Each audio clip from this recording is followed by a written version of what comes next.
Assalamualaikum warahmatullahi wabarakatuh. Bismillahirrahmanirrahim. Alhamdulillahirabbil alamin wa bihi nasta'inu ala umuri dunya waddin. Wassalatu wassalamu ala asyrafil anbiya'i wal mursalin sayyidina Muhammadin wa ala alihi wa sahbihi ajma'in, amma ba'du. Yang pertama, saya mengucapkan selamat datang kepada seluruh mahasiswa baru Fakultas Syariah YIN Jember tahun akademik 2020-2021. Mudah-mudahan dengan bergabungnya adik-adik sekalian, para mahasiswa Fakultas Syariah YIN Jember menjadi hal yang membawa keberkahan bagi kita semua dan menjadi awal bagi kita, terutama para mahasiswa baru, untuk mewujudkan segala cita dan asa yang diharapkan oleh kita semua dan juga terutama adalah harapan keluarga, yaitu peningkatan kapasitas intelektual dan hal-hal yang melingkupinya sehingga kita menjadi manusia yang bermanfaat fid dini wad dunya wal akhirah. Amin. Amin Allahumma amin. Para mahasiswa baru Fakultas Syariah YIN Jember tahun 2021 yang saya banggakan, pada momentum pengenalan budaya akademik dan kemahasiswaan pada tahun 2020 ini, memang ada sesuatu hal yang berbeda. Di antaranya adalah kita tidak bisa bertatap muka, namun kita sampaikan poin-poin pemikiran di dalam PBAK ini menggunakan media virtual. Namun saya merasa bahwa hal-hal yang berkaitan dengan materi-materi ini perlu disampaikan, karena saya selaku Wakil Dekan Bidang Kemahasiswaan, Alumni dan Kerjasama yang membina, yang membawai proses pembinaan kemahasiswaan di lingkungan Fakultas Syariah Jember, ini perlu ada beberapa hal yang perlu saya sampaikan.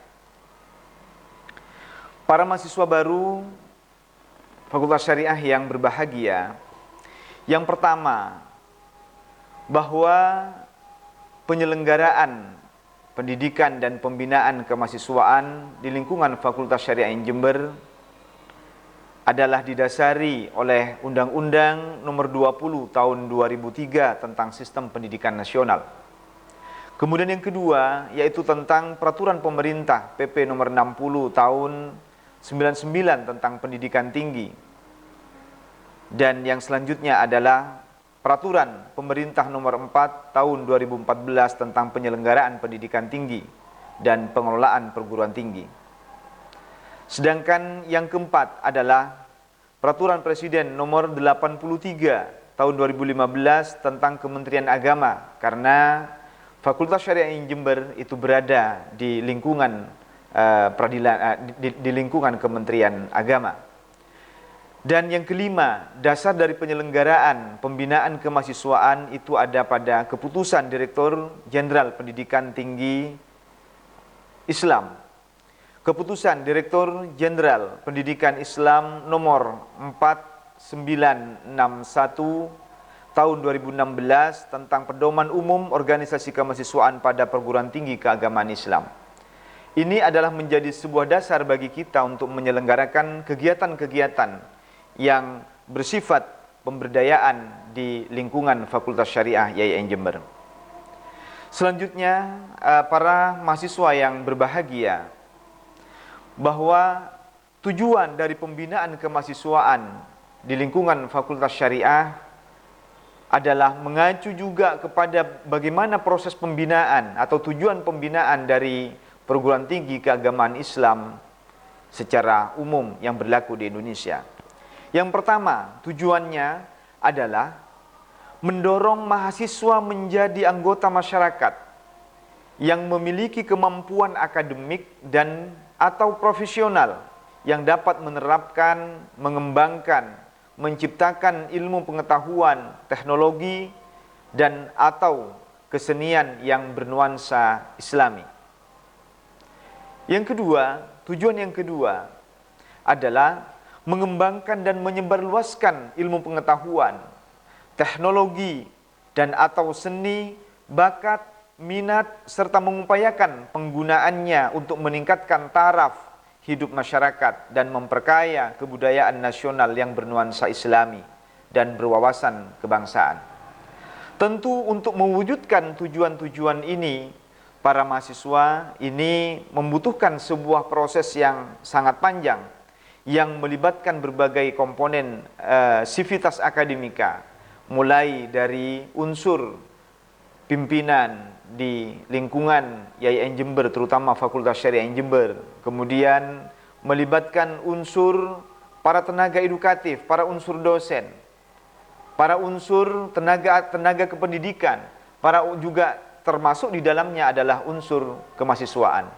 Sehingga beberapa komponen ini menjadi satu kesatuan yang tidak terpisahkan untuk mewujudkan sebuah tujuan yang diinginkan oleh kita semua, yaitu bagaimana mahasiswa kita menjadi mahasiswa yang memiliki kemampuan akademik yang unggul, memiliki integritas moral, dan kemudian dia memiliki kemampuan spiritual yang menjadi dasar untuk mengembangkan ilmu-ilmunya kelak di tengah-tengah masyarakat kita. Para mahasiswa baru yang saya banggakan bahwa ada beberapa hal yang terkait dengan proses ini. Jadi kalau kita memahami proses bahwa kesempurnaan hari ini, apa yang dicapai hari ini adalah merupakan awal untuk hari esok.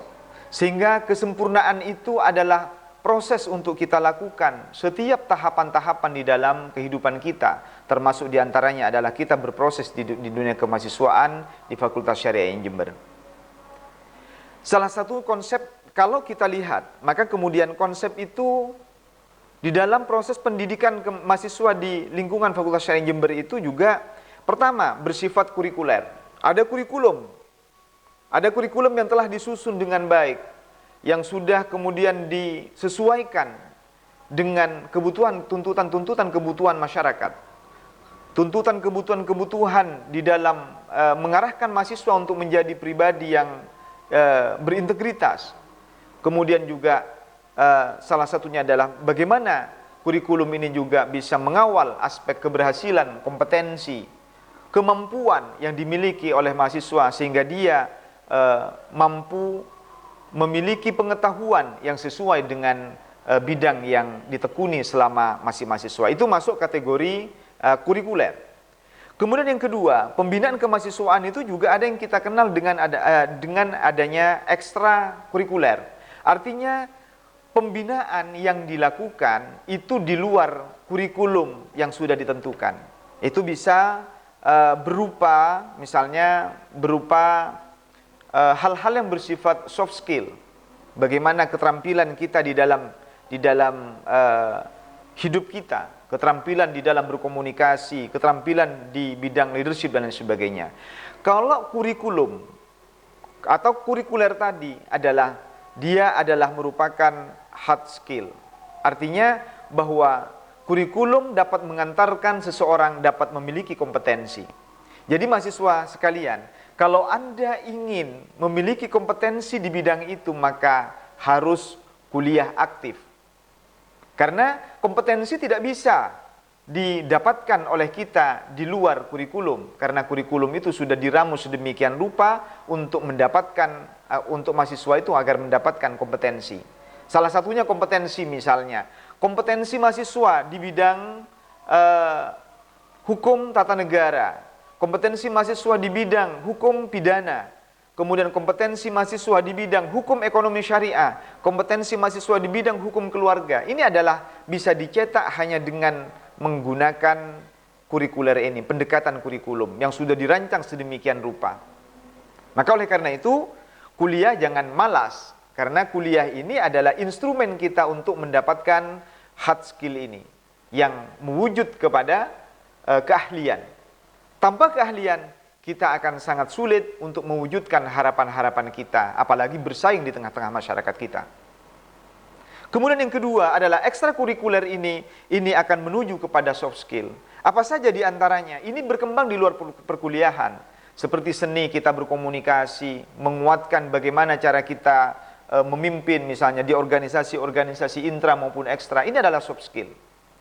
Antara hard skill dengan soft skill, antara kurikuler dengan ekstrakurikuler, itu adalah merupakan satu kesatuan yang tidak bisa dipisahkan. Orang yang memiliki keahlian, tetapi dia tidak memiliki soft skill atau keterampilan dia mengkomunikasikan keahliannya itu, maka kita akan menjadi produk yang gagal. Sebaliknya, kita memiliki soft skill yang baik, kepemimpinan yang baik, tanpa didukung oleh sebuah kompetensi, maka itu adalah merupakan hal yang akan membawa kegagalan di dalam kehidupan kita.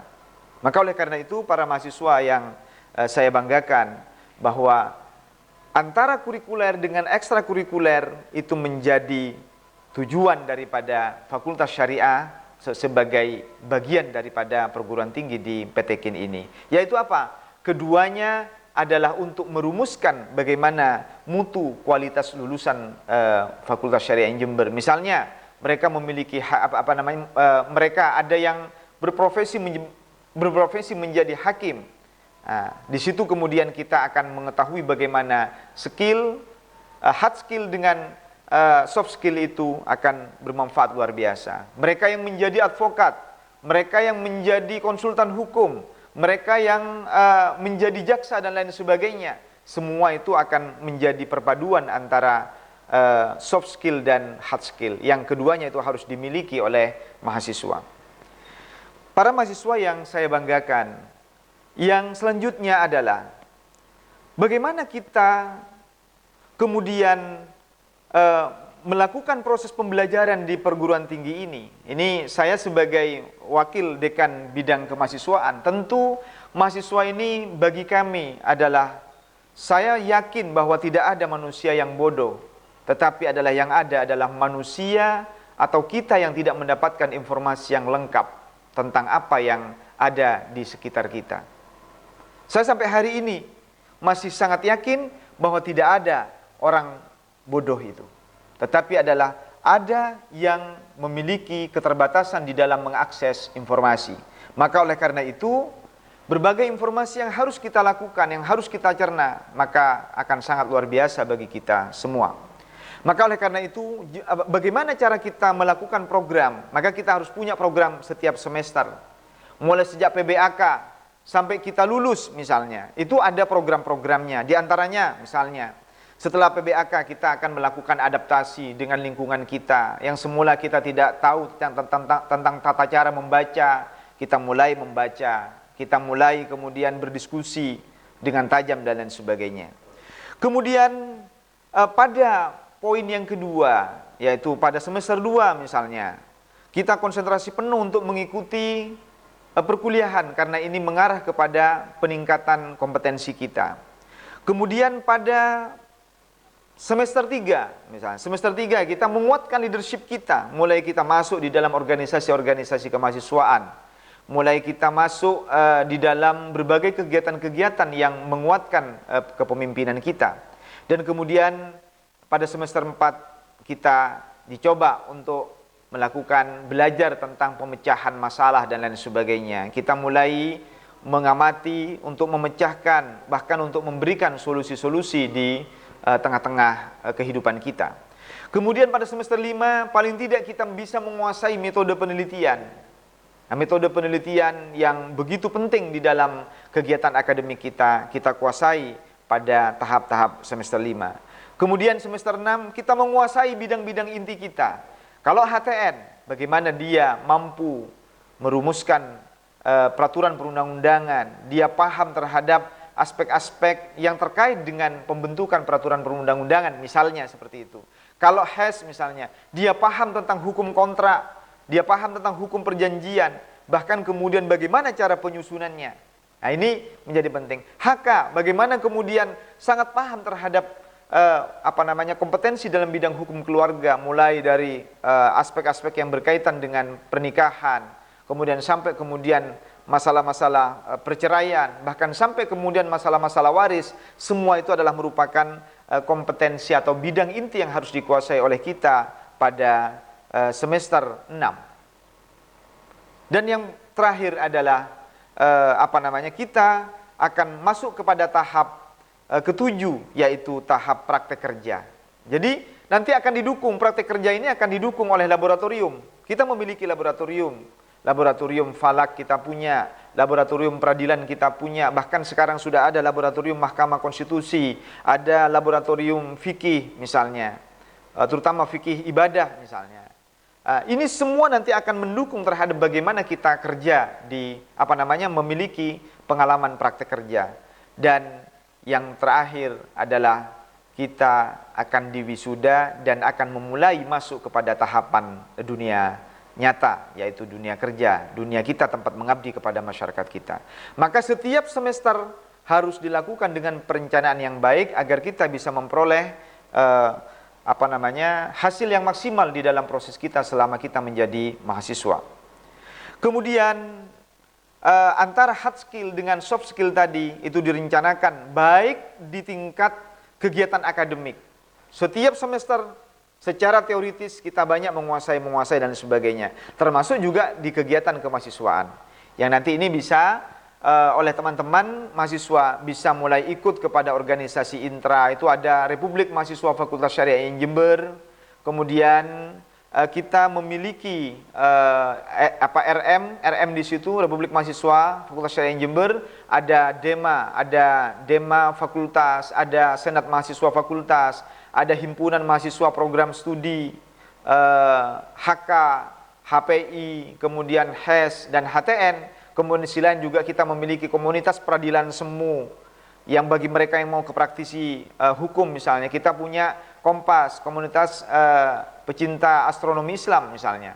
Dan praktek-praktek yang lainnya yang itu akan mendukung kepada kita bahwa kita memiliki kapasitas kompetensi yang sangat utuh dan kemudian kita bisa mengkomunikasikannya dengan baik. Kemudian saudara mahasiswa baru Fakultas Syariah yang saya cintai, kemudian hal yang menjadi kendala untuk mewujudkan apa yang diinginkan oleh kita sebenarnya sangat banyak sekali. Namun sebelum masuk kepada tahap kendala-kendala itu, saya ingin menyampaikan bahwa di dunia kemahasiswaan adalah merupakan dunia yang sangat luas yang diberikan kepada kita, sehingga di dunia perguruan tinggi kita mengenal ada kebebasan akademik, ada kebebasan mimbar akademik. Mengapa demikian? Karena mahasiswa dilatih untuk memiliki pandangan-pandangan yang mandiri. Kemudian dia memiliki keputusan-keputusan yang tepat dan mandiri, sehingga nanti diharapkan ketika dia nyampe di masyarakat, ketika mahasiswa nyampe di masyarakat, maka mahasiswa dapat melaksanakan itu dengan baik dan menjadi calon-calon pemimpin di masa-masa yang akan datang. Para mahasiswa baru Fakultas Syariah yang saya banggakan, bahwa kita dalam proses menguatkan dinamika kemahasiswaan itu, bahwa ada keilmuan yang bisa didapatkan dari faktor kurikulum dan juga kemudian ada yang di luar kurikulum. Maka keduanya harus seimbang, dan yang paling penting adalah bahwa penguatan diskusi itu dapat dijalankan dengan baik. Yang paling terakhir dari saya sebagai wakil dekan bidang kemahasiswaan, bahwa kita jangan gagal, karena kegagalan itu adalah hal yang sangat berisiko di dalam kehidupan kita, dan kita tidak bisa melakukan perbaikan kembali. Gagal boleh tapi untuk diperbaiki, tetapi ketika kemudian gagal tidak bisa diperbaiki, ini adalah sesuatu yang menjadi malapetaka. Apa godaan-godaannya? Godaan-godaannya di dalam dunia kemahasiswaan adalah ada pergaulan bebas. Ini harus dihindari biar kemudian kita tidak gagal. Kemudian yang kedua, kita hari ini dijebak banyak jebakan-jebakan, yaitu budaya instan, bahwa kita bisa kadang melakukan plagiasi, copy paste dan sebagainya, bahwa karya-karya yang kita lakukan itu banyak yang kadang-kadang itu adalah menginginkan lebih cepat selesai dan sebagainya, padahal itu adalah karya orang lain. Kemudian selanjutnya adalah kita sering berpikir yang penting lulus dulu, pekerjaan kemudian. Kita tidak merencanakan itu dengan baik. Nah, ini adalah merupakan kendala-kendala atau godaan-godaan yang ada di dalam dunia kemahasiswaan. Kalau kita bisa melalui itu semua dengan baik, maka saya yakin dunia kemahasiswaan kita akan kita peroleh dengan sukses, dan kemudian benar-benar ketika kita sampai besok di masyarakat, maka akan sesuai dengan yang kita impikan. Demikian presentasi dari saya selaku Wakil Dekan Bidang Kemahasiswaan, dan sekali lagi selamat bergabung dengan kami di Fakultas Syariah, dan kami menunggu proses saudara semua, dan kami doakan mudah-mudahan ini menjadi awal yang baik dan menjadi pijakan bagi kita untuk menuju kesuksesan baik urusan dunia maupun urusan akhirat. Terima kasih. Wallahul muwaffiq ila aqwamit thoriq. Wassalamualaikum warahmatullahi wabarakatuh.